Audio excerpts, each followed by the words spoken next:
కర్నూలు జిల్లా కోడుమూరు పట్టణంలో పోలీసులు విస్తృతంగా కార్డన్ సెర్చ్ నిర్వహించారు. పట్టణంలోని అనుమానిత వ్యక్తుల ఇళ్లకు వెళ్లి పోలీసులు సోదాలు చేపట్టారు.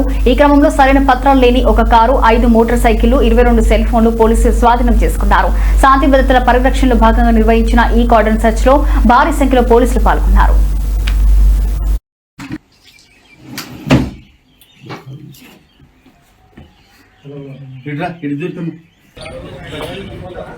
అయితే 22 మంది హెడ్ కానిస్టేబుల్స్, 8 మంది ఏఎస్ఐలు, 8 మంది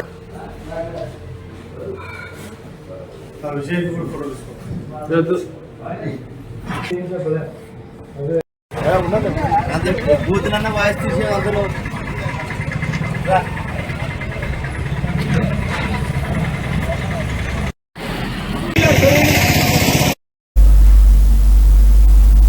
ఈ బులెటిన్ అప్డేట్ చూస్తున్న జెట్ న్యూస్.